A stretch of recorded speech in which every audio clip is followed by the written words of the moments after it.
Hi everybody, welcome to Chapter 2 from our secondary textbook for the course, Budgets and Financial Management in Higher Education. We're going to talk about revenues and expenses and how they really impact elements of the budget in higher education. A lot of this is going to be very introductory in nature, but I still think it's important, and I want you to really think and consider all of this, especially when you're thinking about your partnership assignment.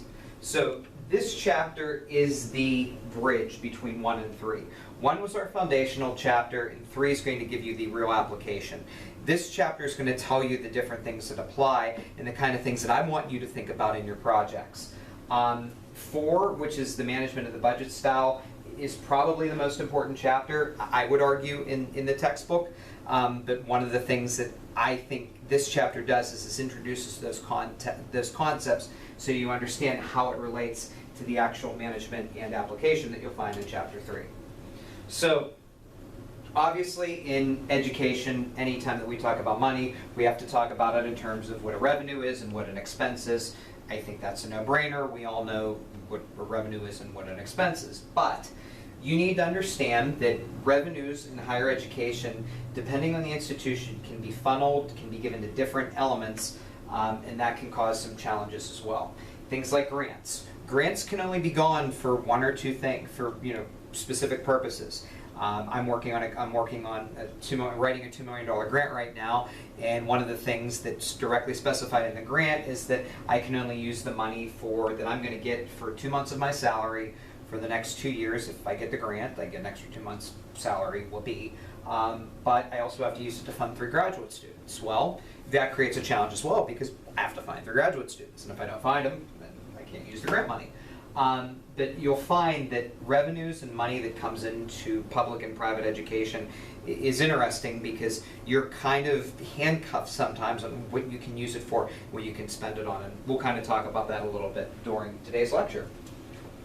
So, state appropriate funds. If you are working in a public institution, you are going to live and die for state appropriated funds. Most states have a fund level to determine how much the state receive, and in public colleges, this is highly common.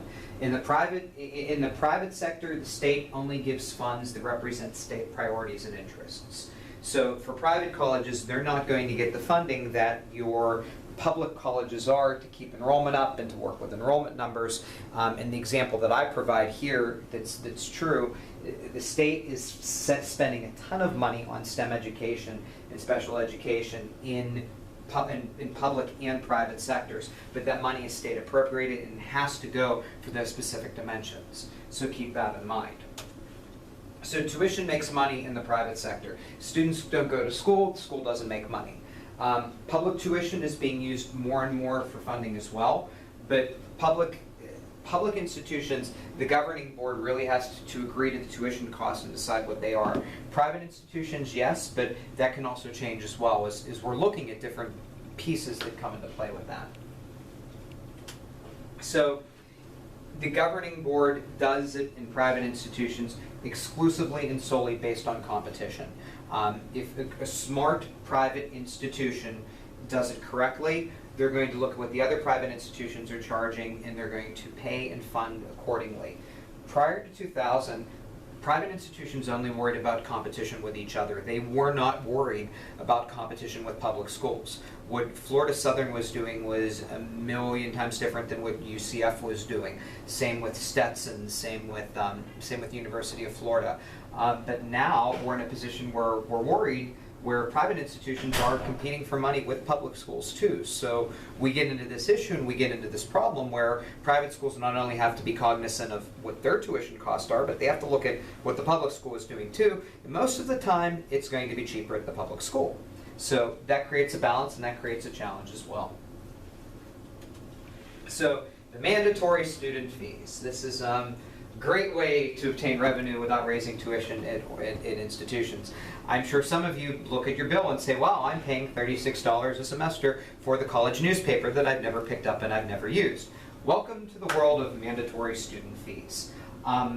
They can be used for that specific purpose. They can be used to lower other costs.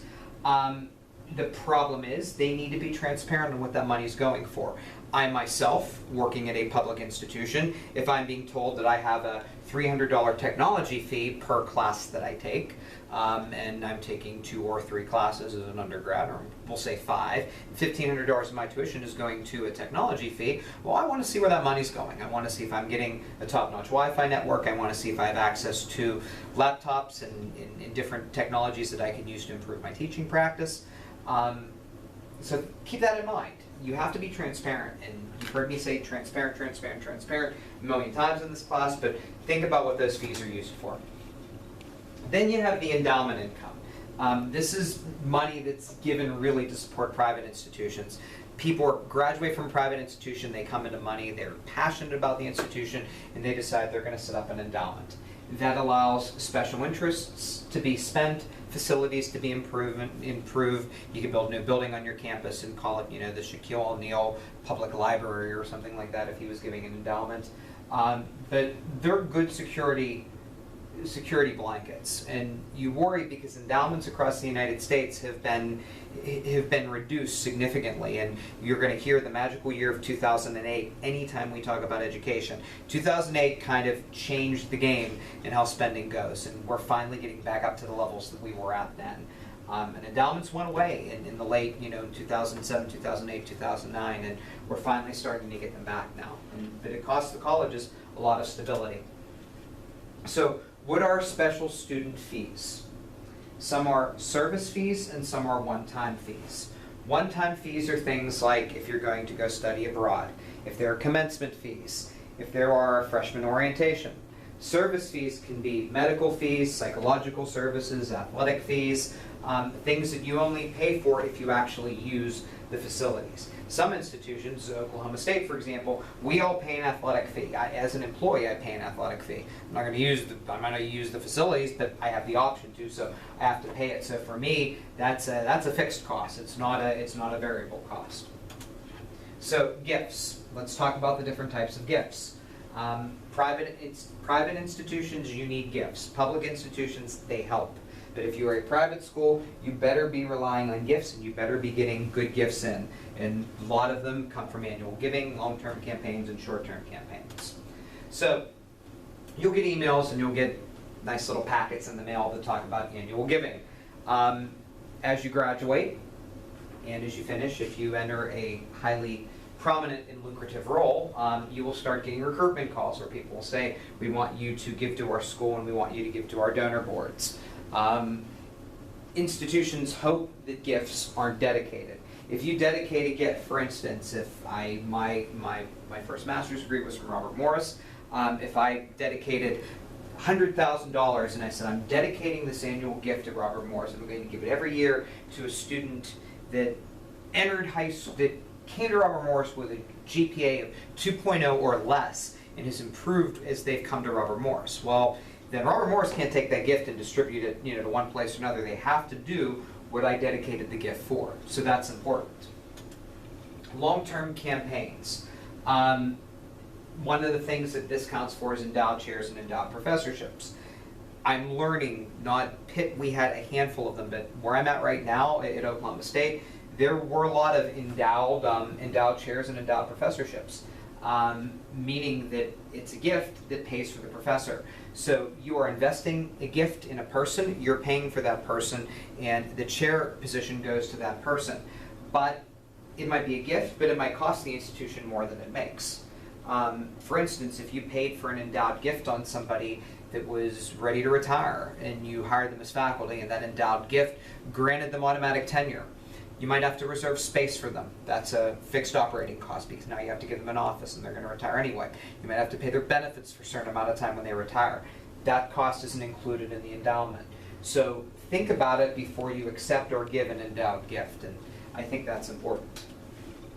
So short-term campaigns, these are your minor improvements done to campus. I call these, your Save the Clock Tower campaigns. It's something that the campus is doing. There's a deal that we have to have something up and ready, and we have to support it by a certain date. And you have your little thermometer, and you color in red on what it is. And if you don't understand what Save the Clock Tower is, please don't be near me on October 21st.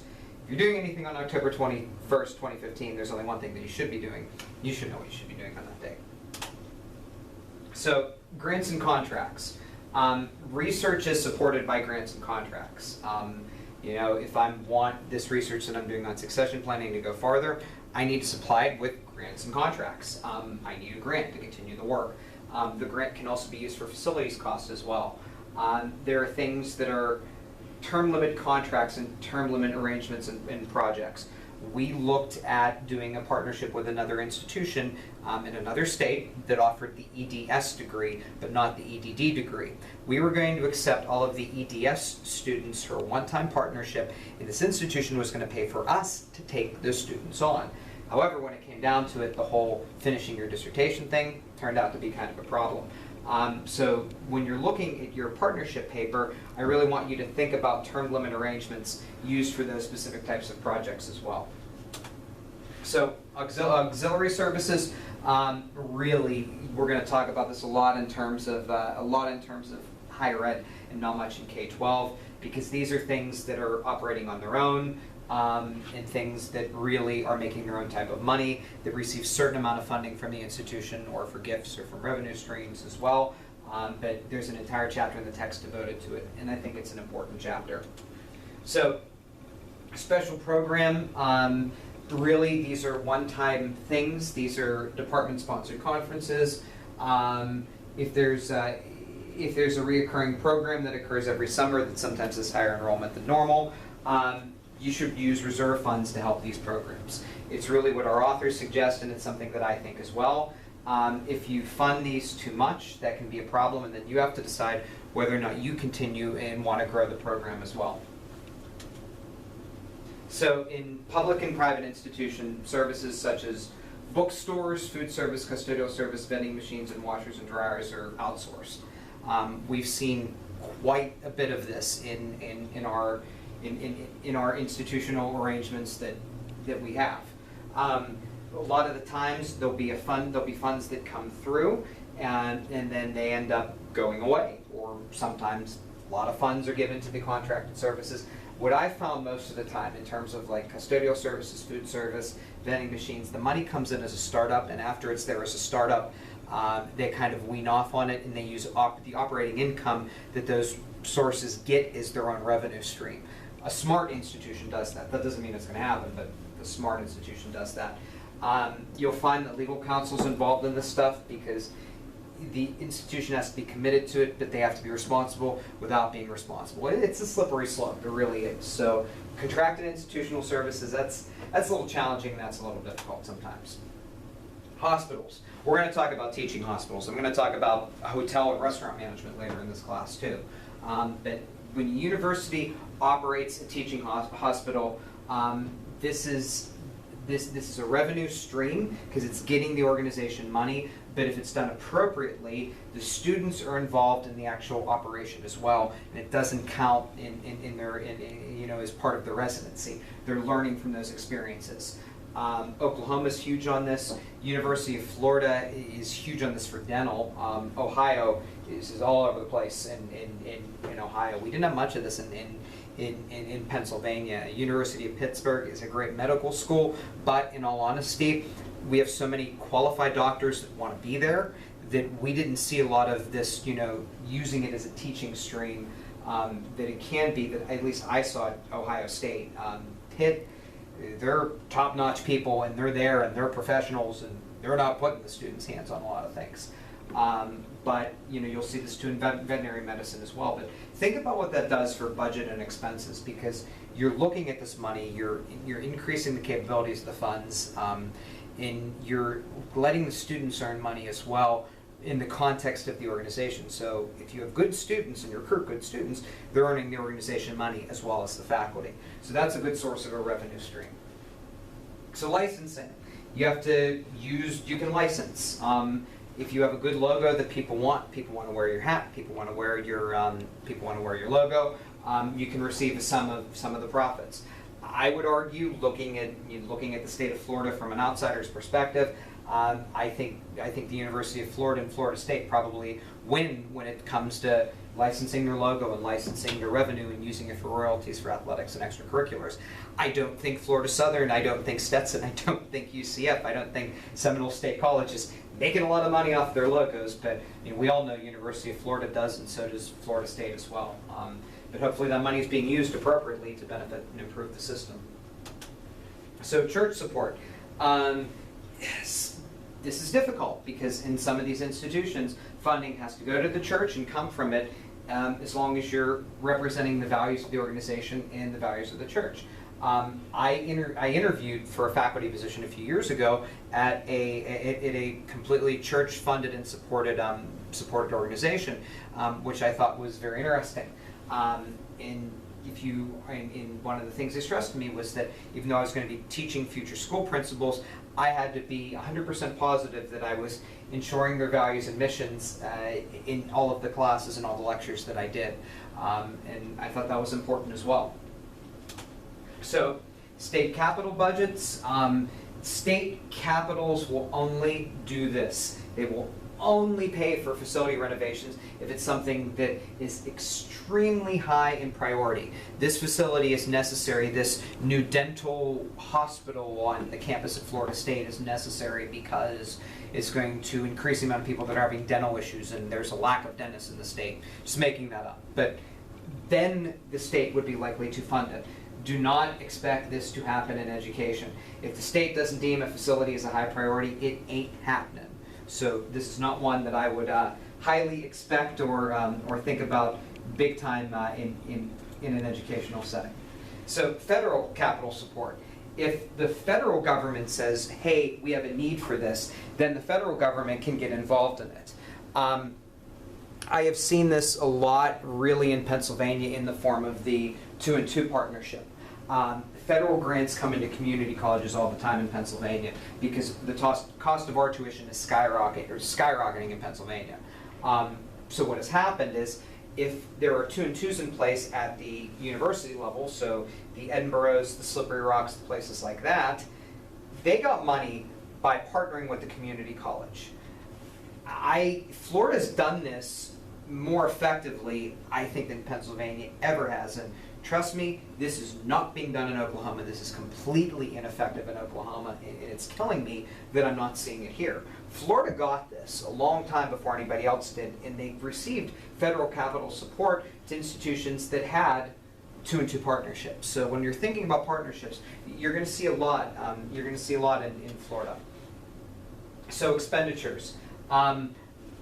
Expenditures are similar between public and private institutions. Revenues are different, but expenditures are the same. Schools cost the same amount of money, and they operate using the same exact expenditures. So while you should know a little bit more about revenues, I would say expenditures, they're pretty much consistent. So remember that they have to be disclosed and made public as well. So salaries, I don't care if it's a public school or private school, salaries. It's something that's going to be the biggest expense that anybody's going to have. Private schools, it's not public knowledge. Public schools, it has to be published. But one of the things that I want to note that the authors comment on that I think is important, half-year salaries hurt institutions because there are reductions in staffing and positions. And I've seen this happen all the time as well. When you have to reduce staffing and you have to reduce a position, that can be a problem. So benefits. Benefits are they're another function of salaries, because benefits are something that can really cost institutions money, especially when you're talking about retirement packages and things of that nature. Each department or school at the college level has to set a certain amount of money that they're going to spend on benefits, and they can kind of make those decisions as well as they go on. So I see that we're on 19 minutes. I'm going to stop right here, and we'll continue with part 2 in a minute.